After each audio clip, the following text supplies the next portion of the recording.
Good morning class. इससे पहले वाले लेक्चर में हमने ज्योमेट्री का पहला चैप्टर का एक्सरसाइज 1.1 को कंप्लीट कर चुके हैं। आपको मैंने 1.1 के सभी सम्स को सॉल्व करके दिखाया था बोर्ड पे। आई होप आपने उसे कॉपी भी किया होगा और घर पे जैसे बताया गया कि आप सवालों को करते रहिए और जो भी डाउट रहेगा आप मुझे कमेंट बॉक्स में पूछ सकते हैं। तो ज्योमेट्री का 1.2 स्टार्ट करने से पहले मैंने आपको बताया था बहुत सारे प्रमेय हैं, तो उन प्रमेयों को हम लोग अभी सॉल्व नहीं करेंगे, अभी सिद्ध नहीं करेंगे, लेकिन उन प्रमेय या थ्योरम को किस प्रकार से आपको उपयोग करना है सवालों में, उसके बारे में हम लोग क्या करेंगे, आज अध्ययन करेंगे। तो उसमें सबसे जो पहला प्रमेय है उसे बोला जाता है समानुपात का मूलभूत प्रमेय। उसका नाम दिया गया है समानुपात का मूलभूत प्रमेय।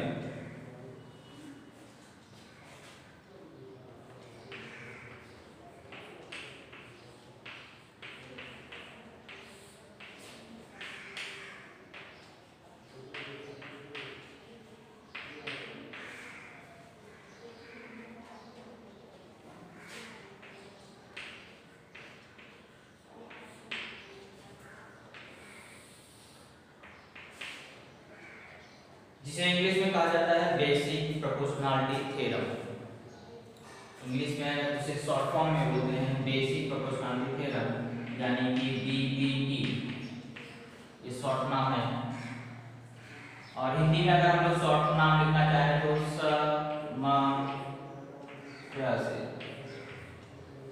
जैसे अगर आपको परीक्षा में कारण देना है और आप पूरा नहीं लिखना चाहते हैं समानुपात का मूलभूत प्रमेय, तो आप उसे शॉर्टकट में समप्रमेय भी लिख सकते हैं। और इंग्लिश में लिखना चाहेंगे तो बीपीटी, बेसिक प्रोपोर्शनैलिटी थ्योरम। तो समानुपात का मूलभूत प्रमेय क्या है, इसका स्टेटमेंट क्या है, कथन क्या है और इसे कब अप्लाई करना है, इसके बारे में हम लोग जानकारी लेंगे। तो इसका स्टेटमेंट दिया गया है कि यदि त्रिभुज की किसी एक भुजा के समांतर खींची गई रेखा उसकी अन्य दो भुजाओं को दो भिन्न बिंदुओं पर प्रतिच्छेदित करे तो वह रेखा उन भुजाओं को समान अनुपात में विभाजित करती है। ये आपको समानुपात का मूलभूत प्रमेय का कथन है, लेकिन इसका मतलब क्या होता है वो हम लोग देखेंगे। वो बोल रहा है किसी त्रिभुज में, तो इसके लिए हमने क्या किया, एक त्रिभुज बना दिया। इस त्रिभुज का नाम दे देंगे, तीन शीर्ष बिंदु है तो तीन अक्षरों का उपयोग करेंगे, ए बी सी, जैसे हमने इसका नाम दे दिया।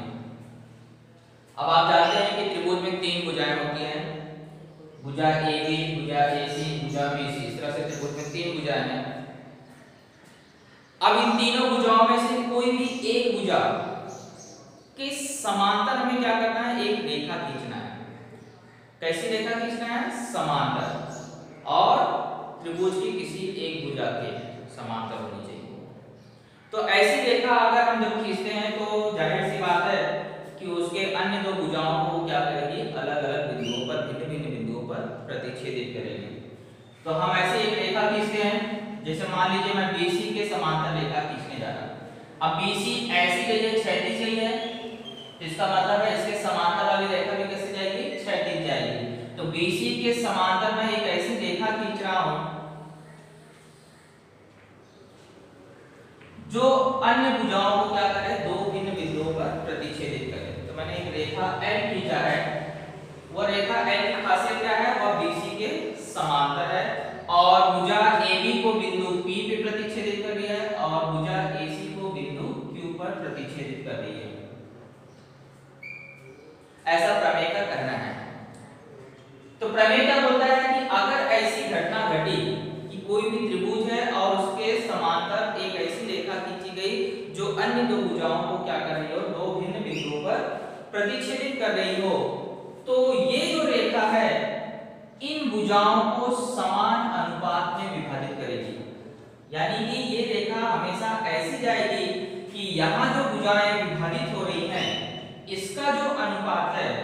वह इस तरह भुजा AC को जो विभाजित कर रही है उसका अनुपात हमेशा क्या होगा, बराबर होगा। ये सिद्ध करके बताया गया है कि अगर कोई भी भुजा के समांतर हम रेखा खींचते हैं तो वह प्रत्येक भुजा अन्य दो भुजाओं को क्या कर रही है, दो टुकड़ों में बांट रही है, दो भागों में विभाजित कर रही है। तो प्रत्येक भुजा का जो अनुपात है, इन दोनों का जो अनुपात है वह इस तरह के अनुपात की क्या होगी, बराबर होगी। कहने का मतलब है कि AP बटे PB बराबर होगा किसके, AQ बटे QC के। ये समानुपात का मूलभूत प्रमेय कहता है। तो हमें उपयोग में कैसे आता है सवाल में, इन चारों खंडों में से कोई तीन खंड का मान दिया रहेगा और आपको चौथे खंड का मान ज्ञात करना रहेगा। तो हम क्या करेंगे, इस प्रमेय का उपयोग करके हल करेंगे। या इन चारों खंडों के अलावा भुजा AB और भुजा AC से संबंधित कोई भी मान पूछा है तो भी हम लोग क्या कर सकते हैं, इस थ्योरम से, इस प्रमेय से ज्ञात कर सकते हैं। तो बेसिक प्रोपोर्शनलिटी थ्योरम यानी कि समानुपात का मूलभूत प्रमेय के लिए क्या शर्तें हैं कि अगर आपको बताया गया है कि रेखा एक भुजा की क्या है, समांतर है, यदि त्रिभुज ABC में, इसका उपयोग आपको बताया गया है कब करना है, एक रेखा किसी एक भुजा की क्या होनी चाहिए, समांतर होनी चाहिए, तभी हम लोग क्या कर सकते हैं, समानुपात का मूलभूत प्रमेय लगा सकते हैं। तो त्रिभुज ABC में आप देख रहे हैं कि रेखा L जो है वो समांतर है किस भुजा के, BC के। तो हम लोग यहाँ पर सक्षम है कि हम लोग यहाँ पे समानुपात का मूलभूत प्रमेय लगा सकते हैं। तो समानुपात का मूलभूत जब आप लगाओगे तो किस प्रकार से अनुपात लिखोगे ये आपको समझना है। तो ये रेखा ने क्या किया है, इस और इस भुजा को विभाजित किया है, तो जो दो टुकड़ों में विभाजित किया उसी बटे में लेना है।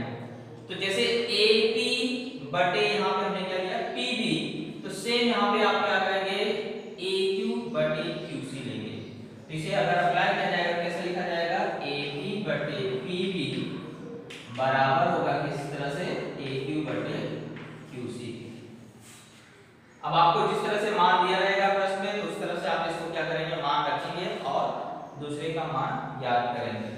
तो ये हुआ हमारा समानुपात का मूलभूत प्रमेय लगाने का तरीका। कब अप्लाई करना है, जब रेखा समांतर है, किसी एक भुजा के समांतर रेखा खींची रहेगी और आपको इन खंडों में से किसी एक खंड का मान ज्ञात करना रहेगा, तो आपको क्या करना पड़ेगा, समानुपात का मूलभूत प्रमेय का उपयोग करना पड़ेगा। ओके, इसे आप नोट डाउन कर सकते हैं। अगला प्रमेय जो है वह है समानुपात का मूलभूत प्रमेय का विलोम।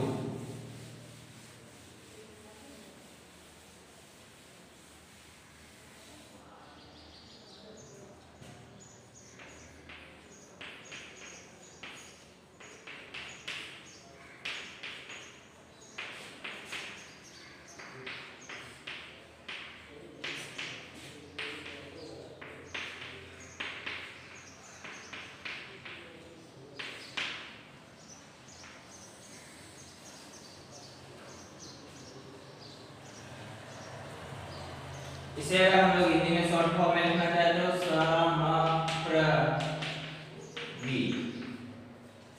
इस तरह से शॉर्ट फॉर्म में हम लोग इसे लिख सकते हैं, जिसे बोला जाता है converse of basic proportionality theorem, यानी कि कॉन्वर्स ऑफ BPT। अब हम लोग को इस विलोम का स्टेटमेंट देखना है कि क्या दिया गया विलोम। तो देखा जाए तो विलोम में बोला गया है कि अगर कोई एक ऐसी रेखा है जो त्रिभुज की दो भुजाओं को क्या कर रहा है, समान अनुपात में विभाजित कर रहा है, कोई भी रेखा है, मैं यहाँ नहीं बोल रहा हूँ समांतर रेखा, वो क्या बोल रहा है कि त्रिभुज में कोई रेखा उसकी अन्य दो भुजाओं को क्या कर रही है, अगर समान अनुपात में विभाजित कर रही है तो वह रेखा हमेशा तीसरी भुजा की क्या होती है, समांतर होती है। कहने का मतलब है कि अगर मैंने यहाँ एक त्रिभुज PQR लिया और मेरे पास एक ऐसी रेखा है इस आकृति में कि ये रेखा की खासियत क्या है कि ये रेखा जो है वह यहाँ पर इन भुजाओं को समान अनुपात में विभाजित कर रही है, यानी कि इधर का जो अनुपात है वह इस अनुपात के क्या है, बराबर है। अगर ऐसी कंडीशन हुई तो इसका मतलब है कि ये जो रेखा L है यह हमेशा क्या होगी, QR के समांतर होगी। मतलब यहाँ उल्टा क्या है कि अगर अनुपात बराबर हुआ तो रेखा क्या होगी, समांतर। तो जब आपको प्रश्न में पता करना रहेगा या सिद्ध करना रहेगा कि ये जो रेखा L है वह QR के समांतर है, सिद्ध करना रहे या आपको ज्ञात करना रहेगा कि ये समांतर है या नहीं, तो उस समय आपको इस प्रमेय का उपयोग करना है। कब रेखा समांतर होगी, तो इस प्रमेय में बताया गया है कि अगर PA बटे AQ का जो अनुपात है वह बराबर होगा किसके, PB बटे BR के, तो हम कर सकते हैं कि रेखा L जो है वह QR के क्या है, समांतर है। यानी कि दोनों तरफ का अनुपात बराबर होना चाहिए तो ही रेखा क्या होगी, समांतर होगी। तो समानुपात के मूलभूत प्रमेय के विलोम में कहा गया है कि अगर कोई रेखा त्रिभुज की दो भुजाओं को समान अनुपात में विभाजित करती है तो वह रेखा हमेशा तीसरी भुजा के समांतर होती है। यानी कहने का मतलब क्या है, यदि त्रिभुज ABC में PQR में PA बटे AQ का जो अनुपात है, PA बटे AQ का जो अनुपात है वह बराबर आ जाए किसके, PB बटे BR के, तो रेखा जो L है ये हमेशा उसके सामने वाली यानी इस भुजा के क्या होगा, समांतर होगा। तो विलोम का उपयोग कब करना है, या आपको सिद्ध करना हो ये रेखा L जो है वो QR के समांतर है, या आपको पता करना है कि ये रेखा इसके समांतर है या नहीं, तो ऐसे समय आपको समानुपात के मूलभूत प्रमेय के विलोम का ही उपयोग करना है। क्लियर, नोट डाउन कर लीजिए इसे।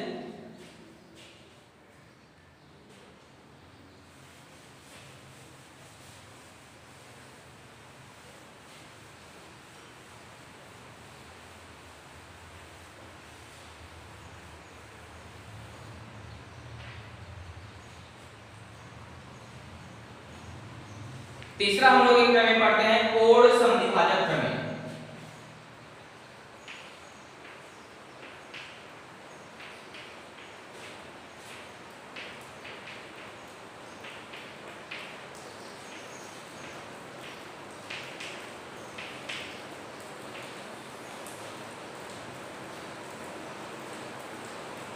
तो कोण समद्विभाजक प्रमेय यानी शॉर्ट फॉर्म में ऐसे लिख सकते हैं, कोण समद्विभाजक प्रमेय। इस तरह से भी इसमें शॉर्ट फॉर्म में आपको कारण देते समय लिख सकते हैं। तो कोण समद्विभाजक प्रमेय में क्या बोला गया है कि अगर किसी त्रिभुज का, यदि किसी त्रिभुज में किसी कोण का समद्विभाजक उसकी समूह भुजा को अन्य भुजाओं के अनुपात में विभाजित करता है। फिर से स्टेटमेंट का मतलब आपको मालूम होगा, तो यहां समझते हैं।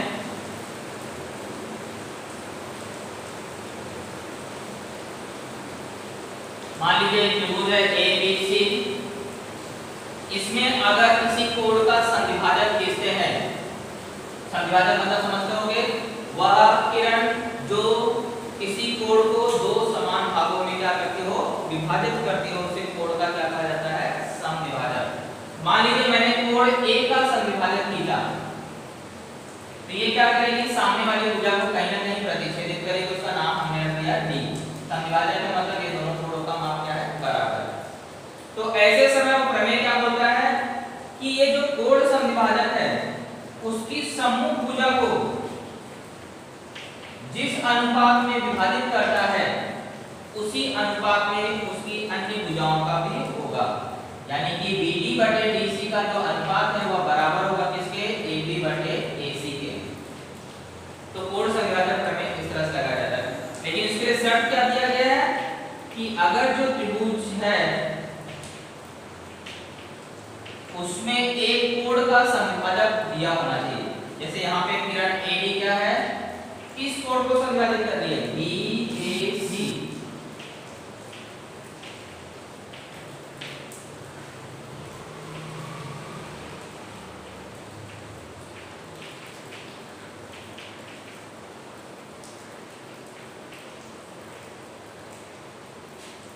तो आपको अनुपात इस तरह से लिखना है। अनुपात लिखते समय ध्यान क्या रखना है कि जो कोण का संविभाजक सामने वाली भुजा को दो भागों में बांटा है उसका अनुपात लिखिए।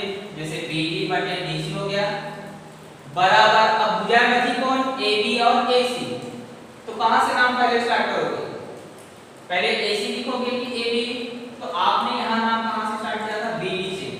तो अगर यहां से आप नाम BD स्टार्ट कर रहे हैं तो यहां पे भुजा भी कौन सी पहले आएगी, AB, तो अनुपात कैसा हो जाएगा, AB बटे AC। इस तरह से कोण संविभाजक प्रमेय को क्या किया जाता है, अप्लाई किया जाता है।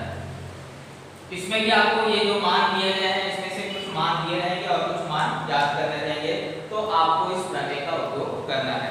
लेकिन आप सिंपल सी बात समझ होंगे कि उसमें कोण का संविभाजक दिया होना चाहिए, तभी हम लोग कोण संविभाजक प्रमेय का क्या कर सकते हैं, उपयोग कर सकते हैं।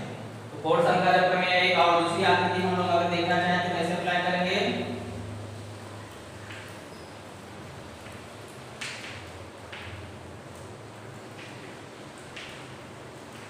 जैसे मान लीजिए ये आकृति है, मुझे कोण संविभाजक प्रमेय लगाना है और अनुपात लिखना है।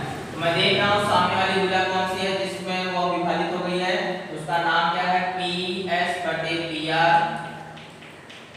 बराबर, यहाँ पे भुजा कौन कौन सी बची, ये दोनों भुजाएं, इसमें पहले कौन आ जाएगा, PQ बटे में क्या आ जाएगा, QR।